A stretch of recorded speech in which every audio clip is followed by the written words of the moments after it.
Son nom avait fait le tour des réseaux. Professeur Diamé Sène, celui-là même qui, de l'aveu du Premier ministre, avait sauvé sa scolarité. L'hommage rendu à l'enseignant était retentissant et l'avis de recherche lancé, très vite suivi des faits. J'ai ressenti une fierté à travers ma personne, la fierté de tous les enseignants du monde et du Sénégal. La plupart m'ont appelé pour vraiment exprimer leur fierté. Soit ils ont appelé, soit ils ont écrit. Le PM nous a vraiment honorés.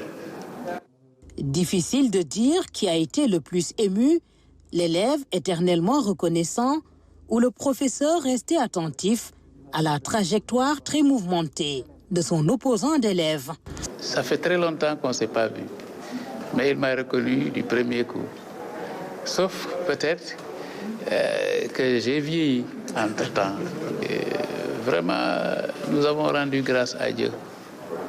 Parce que je lui ai dit que c'était pas facile à un certain moment. La vie d'opposant, sa vie d'opposant n'était pas de tout repos. Et comme nous le portons vraiment dans notre cœur, nous avons souffert. Nous avons vraiment souffert, ma femme et moi. Parce que nous considérons Ousmane Sonko comme l'un de nos enfants. Ces retrouvailles dans l'agenda du Premier ministre ont marqué une transition vers une autre communion, avec cette fois les écoles et organisations spécialisées dans la prise en charge des enfants en situation de handicap. Parce que nous aussi, nous avons une société. On doit devenir des gens populaires, respectés. En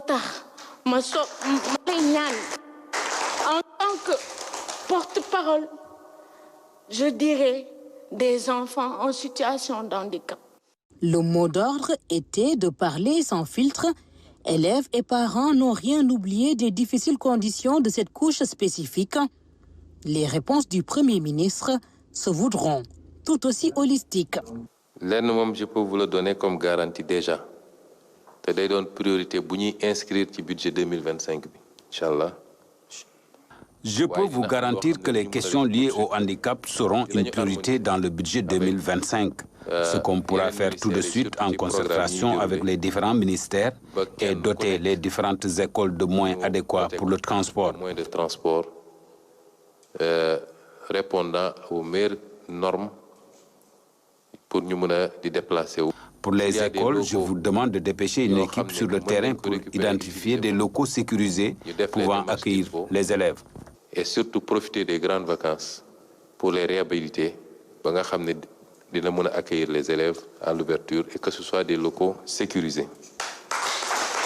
Visiblement satisfaits et honorés de cette première audience avec un Premier ministre, les jeunes en situation de handicap ont entonné la chansonnette pour témoigner leur gratitude.